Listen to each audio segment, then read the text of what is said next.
Hello, my name is Alan McKeon, and I'm going to be talking to you about how we have taken a traditional tracker that had been in place for about 9 years and extended it with massive mobile data.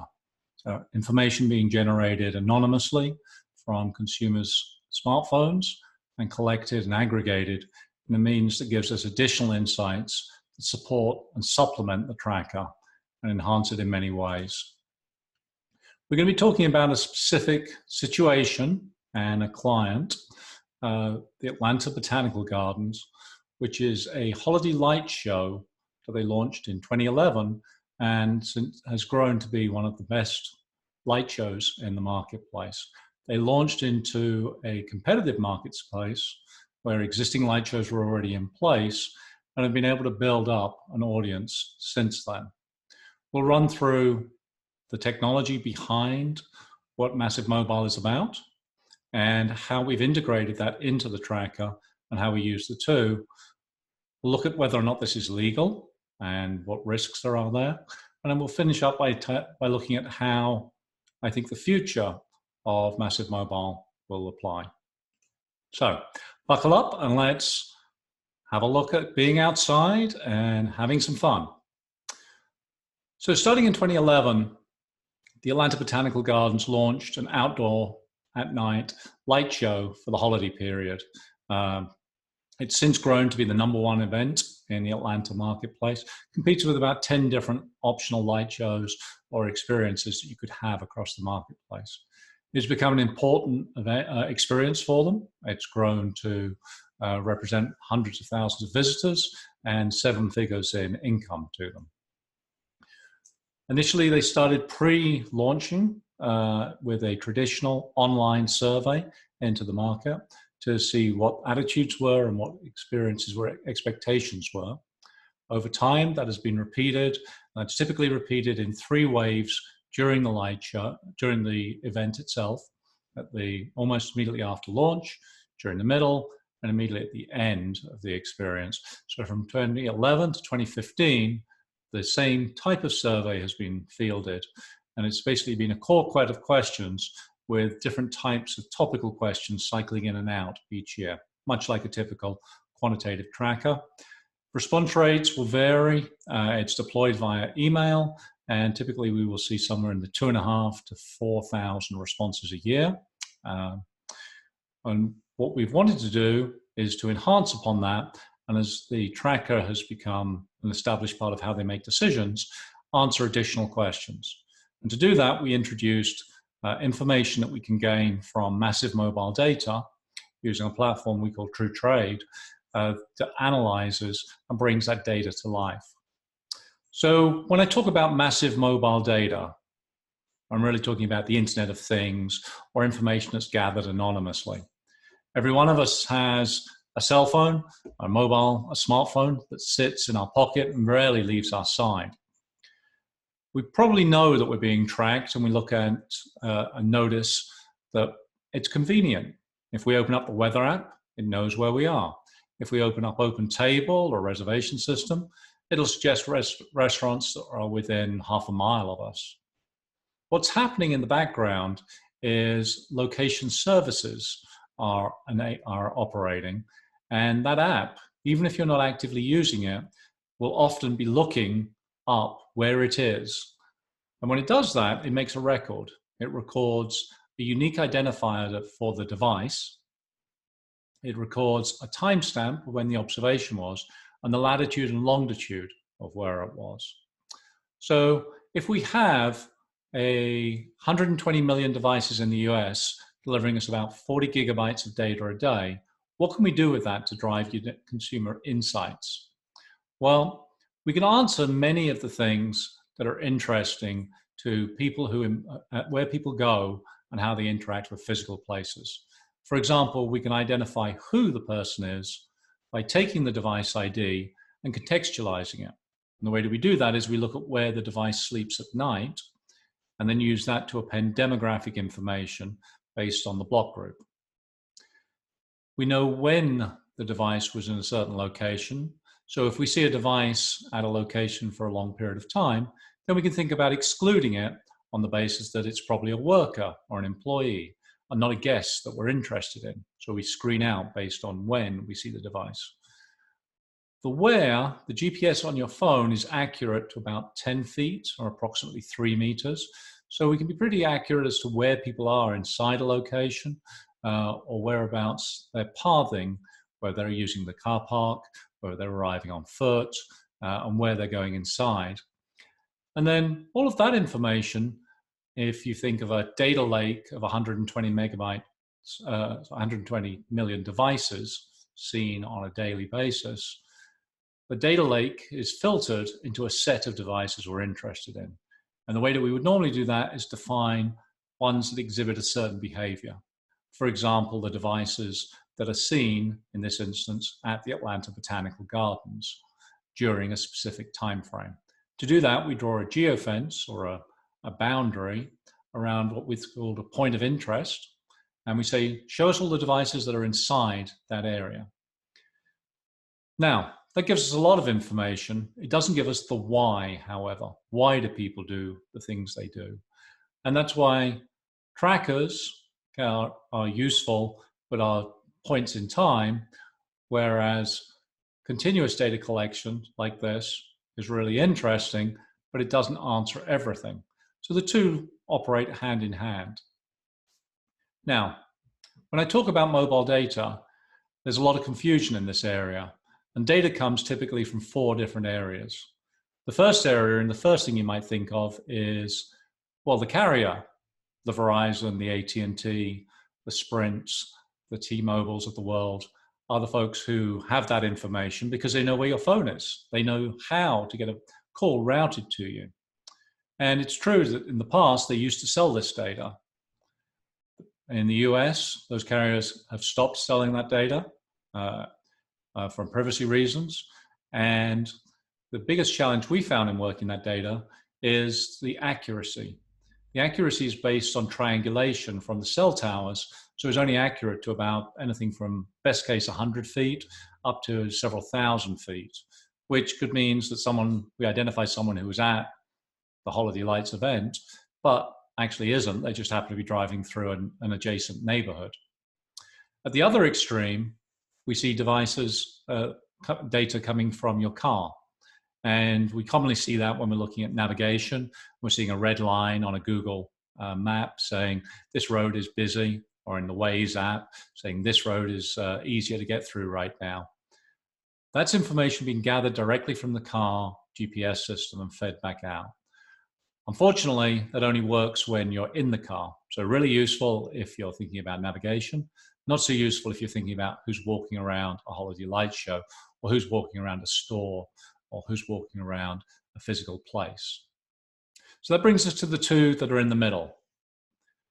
We use data from location-aware apps. And these are apps that are deriving some value for the consumer out of having them share their location.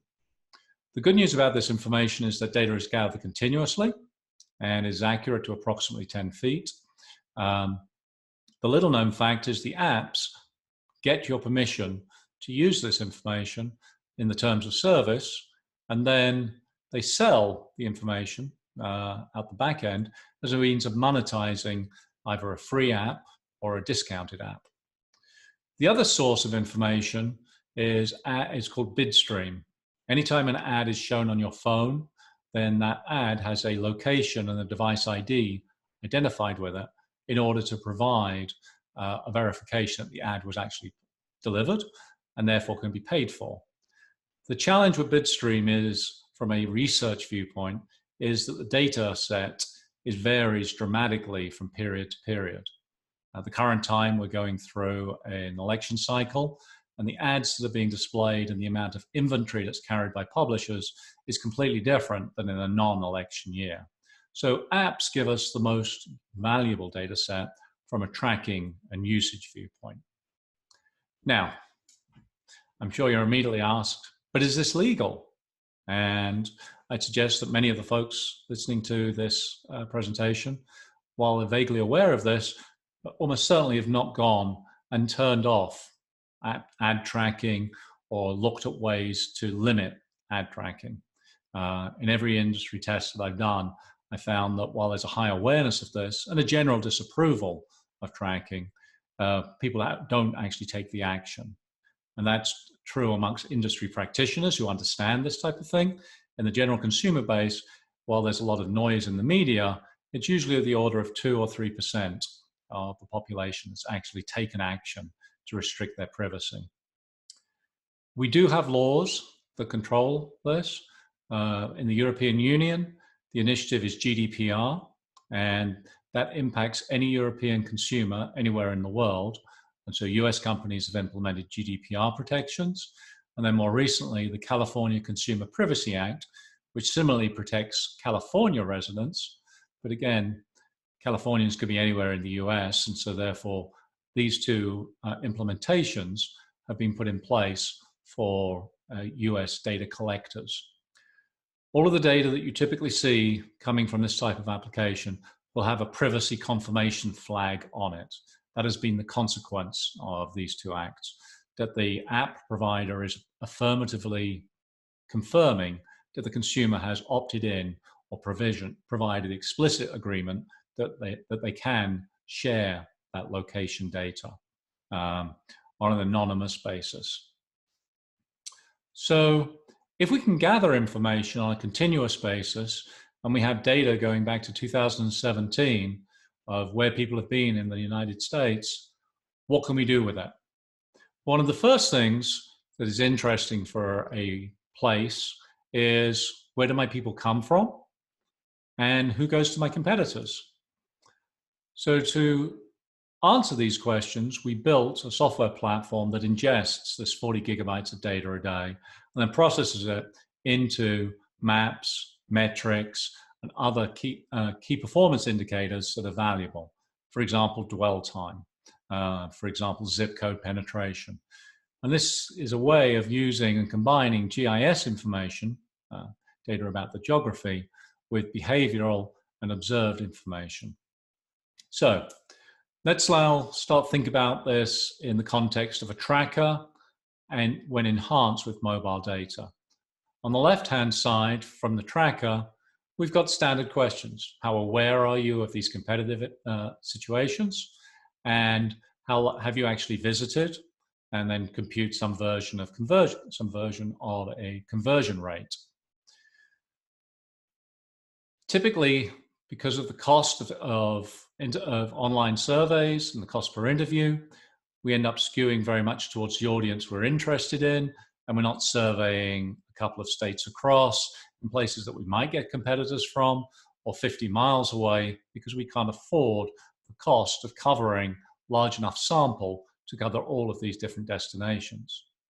However, with mobile data, we're getting the whole of the US covered. We just have to identify which locations we're interested in.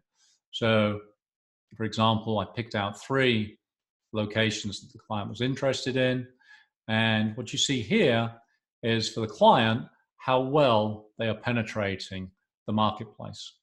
So we could get this from an intercept. We could get this from an online tracker with some sampling questions. We could get it from, we would be restricted to the zip code, however. We could get it from the ticketing system, but again, we're restricted to the online system, and we would not capture any form of walk-up or ticket sales that were occurring at the desk.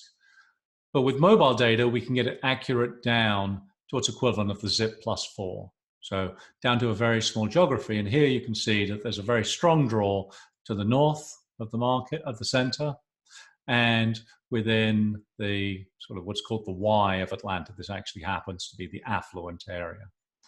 Now looking at where, and the dark green here is showing where the greatest penetration is being achieved.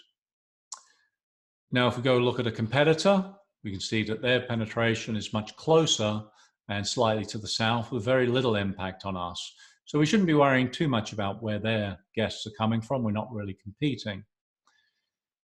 For competitors to the north, we should be paying attention to what they're doing because they're overlapping somewhat with where our visitors are coming from. So that starts to inform how we might be making decisions about where and who is going to a location. When we start thinking about who, now we can use the location data of the home address to identify things like average household income of the house. Do they have children? Are they college educated? Ethnicity? And the other type of variables we get when we typically land back against a household. Interestingly, when we compare the client to their competitors, we see that they have fewer children present attending. So that informs for them some ways in which they market and position the event overall. Also, seeing that where folks are coming from informed their out-of-home advertising strategy as well as their online digital strategy. 10 years ago, we couldn't do advertising down to the zip code or down to the audience. But with the advent of powerful digital media tools and the ability to allocate spend by zip code and by audience cohort, this allows the client to say, I want to heavy up. And this is a year-on-year comparison after they identified they wanted to heavy up on some in-town marketplaces. And you can see significant growth. And this type of detailed analysis has allowed them to double attendance over a 5-year period. Next example I'd like to turn to is inverting this. We see something happening in the tracker and we try and find out, well, what can we do about it? So in the tracker, this experience has an extremely high Net Promoter Score, higher amongst repeat visitors than amongst first-time visitors. And there was an effort made back in 2015 to boost the first-time experience. And you can see that it's succeeded. And then suddenly it started to fade off. So what's going on here? Why have we got a weaker Net Promoter Score for first-time visitors? Is there anything we can use mobile data to go back in time and look at?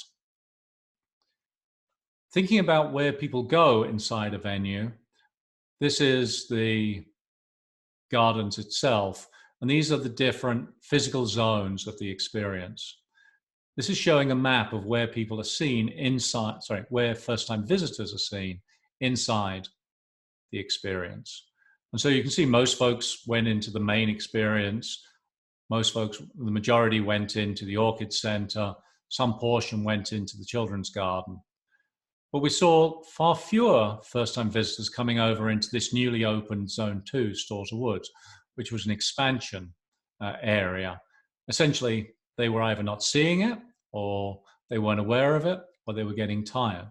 So this led to iterations in both wayfinding and communications, as well as pathing through the experience. And that boosted Net Promoter Score amongst first-time visitors in future years. So here we've got a tracker informing where creating a question, and rather than say, well, I don't know, let's track and see what happens next year, or let's do something else to try and find out amongst them. Now the experience is heavily in the rearview mirror.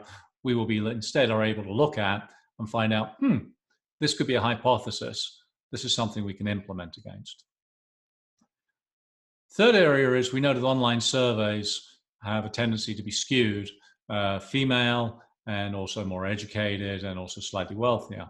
So we may find it difficult to capture adequate sample amongst more difficult to reach audiences. What we can use the mobile data for, though, is to look and see how many of the audiences are of ethnic diversity, and also then by time of day, when are they coming? So do we see, and in this instance, we got to see that members of our more diverse audiences were responding to a price-based offer later in the day. So it gave us a good way of looking at and segmenting out the data and seeing that we have a strong draw of minorities that may not have been reflected in the survey or may have been undersampled, even if we're controlling for sample size. So with that, let's look at where I think this is going next.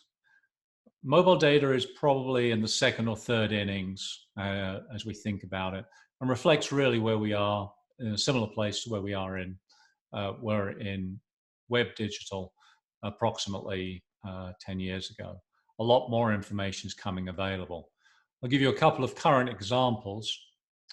With the pandemic, knowing where people are has been fascinating. And one of the things that we wanted to do was invert, are people going to a destination, and see, are they actually staying home? Pre-pandemic, we started looking at, do people actually leave their house on a given day or on a given 24-hour period? Pre-pandemic, about 20 to 25% of people who make up the trade area that serves this botanical garden never leave their home on a given day. That's higher on weekends. As soon as the shelter-in-place orders went into effect, that jumped up into the 40 and even as high as the 50 and 60% range. As shelter-in-place came out, it started to see it decline, but even today, we're still seeing that fully 25 to 30% of folks are sheltering in place. Now, this allows the operation to inform where and who they might be communicating, because again, we can break this down by demographics, and where you're doing well as an outside venue where people can go, we can start to see places where they're not coming from. Excuse me. In essence, we can look at the geographies where people came from last year and haven't returned to post-pandemic.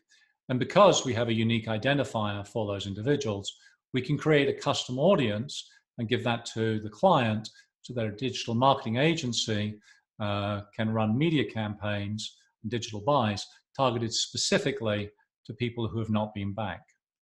So before we go into QA, let me show you what I think is the strengths and weaknesses of the two approaches. A quantitative tracker gives us the ability to answer a whole series of questions. Its greatest strength is we can answer any question with it. Its greatest limitation is it's usually memory-based. Where exactly was I? How long was I there? And it is limited in sample size. The advantage of using a mobile tracker, a mobile system, is it's continuous. The data is gathered and we don't necessarily have to analyze it until we want to know a specific answer. And it allows us to go back in time and look at data on a almost negligible CPI overall.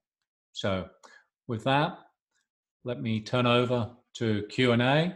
My contact details are here, and I'd be happy to dig into any questions in the Q&A or answer any questions after the event.